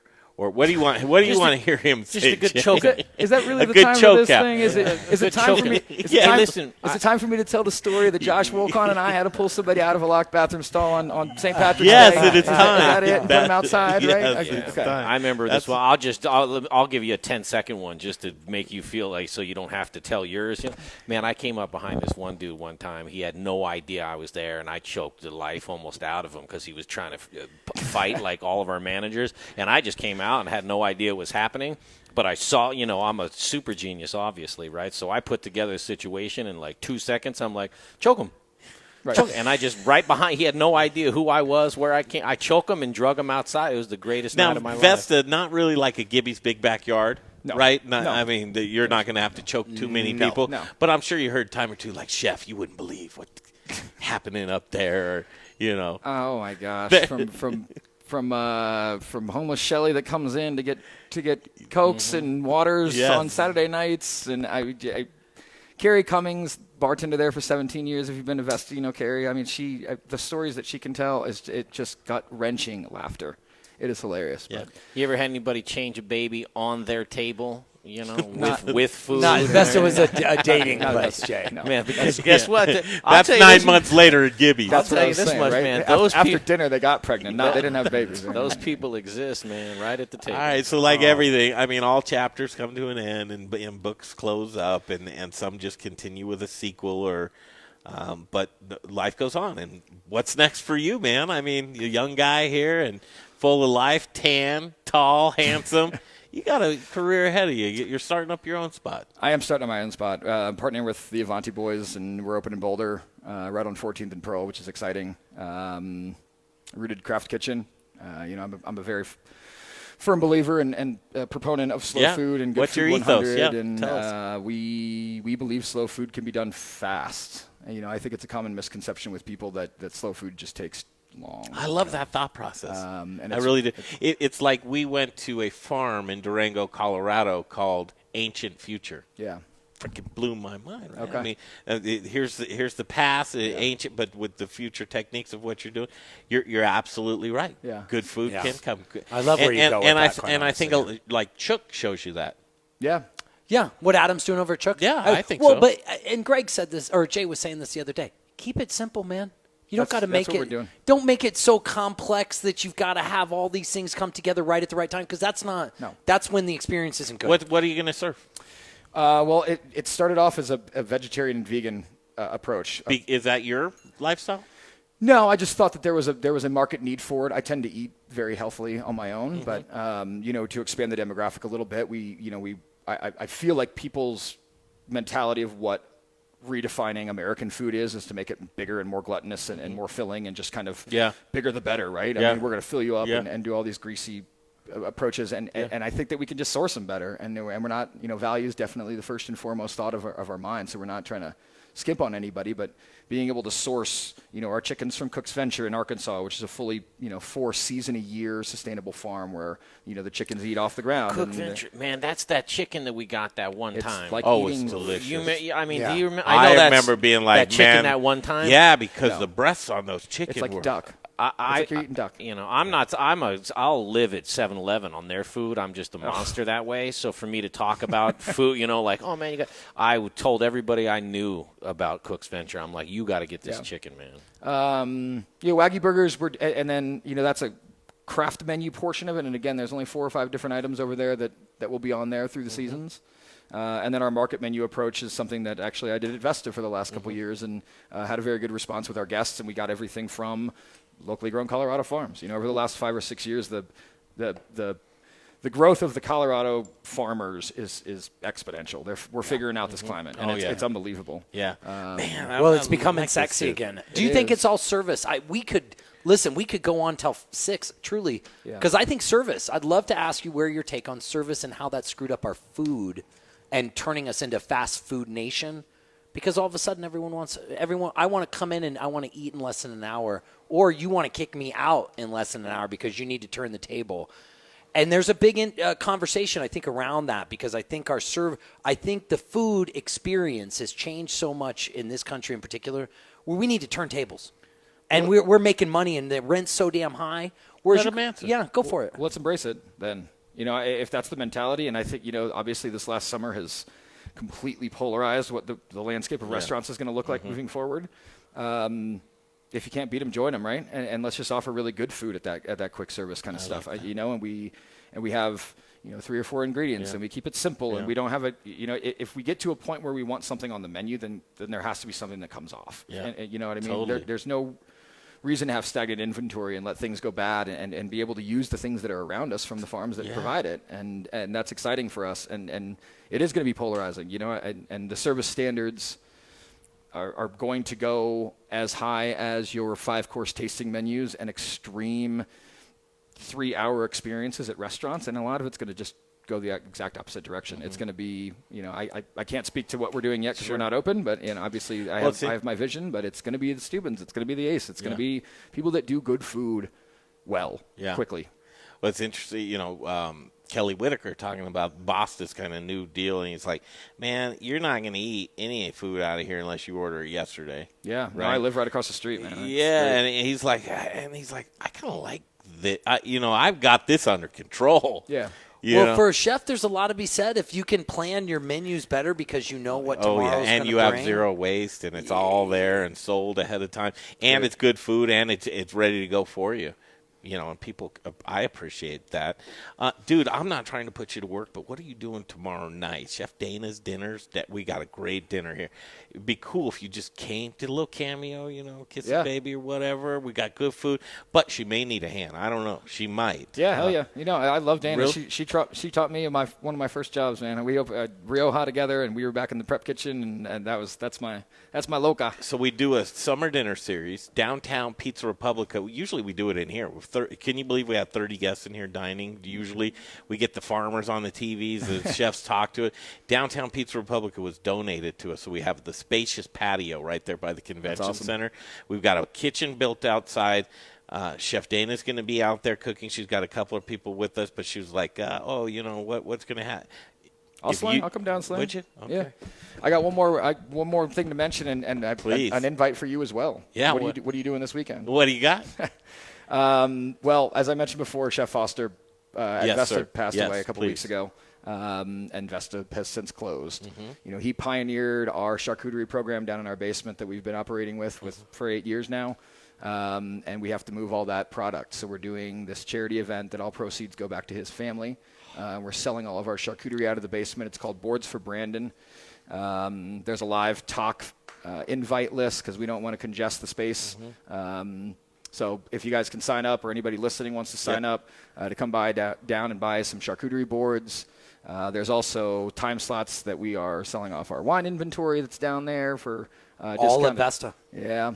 All of us. Okay, Saturday do you and mind Sunday, if the 8th and the 9th. we're going to mention, so this is general public as well? Yeah, if they sign up, everybody needs to sign up through our website, vestadenver.com. Through vestadenver.com. So if we're going to promote this all week long. Great, if you don't mind. Yeah. vestadenver.com. You want to hear an interesting tidbit real quick, Greg, before he says that? Yep. I was down in that basement when they made a fake wall to hide it from the health inspector. Hey, we never did that.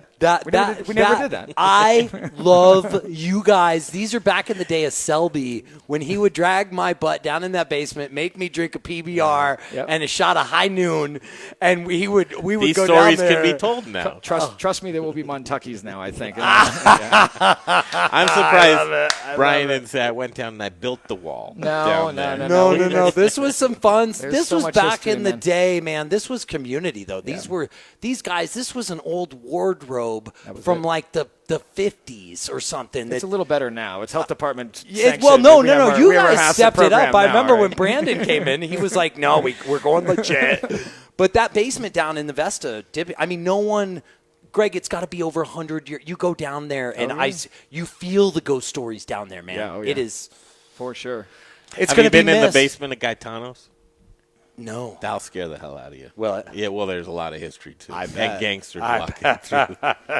I'll be down there all next weekend, though. Dude, yes, in on it. And if tomorrow night you want to come by, we'd love to have you. Sweet. Good menu, good food, show you the menu. Thanks for coming in today. Thanks for having me. Taking the time. Yeah. Drove down from Boulder. Yeah, get up there with our opening too. I'll send you a little invite. Would up you there, please? Too. Yeah, I'd appreciate that. We got an all-star lineup of chefs going up there. Man. That's fantastic. First time really just shooting the breeze with you, man. But I really enjoy your company. Thanks, man. Yeah. Wow, Appreciate the boards for Brandon are sold out. Yep. I just went to the website, and it's telling me I got to join a wait list, and I'm doing it. I think the custom boards are sold out, but we're doing some eco stuff. We had some custom ones made up for like these VIP sales, but that's fantastic. I may be wrong, but I think there's some extra ones that'll be. No, this is. I love to see that everything's got sold out except one or two.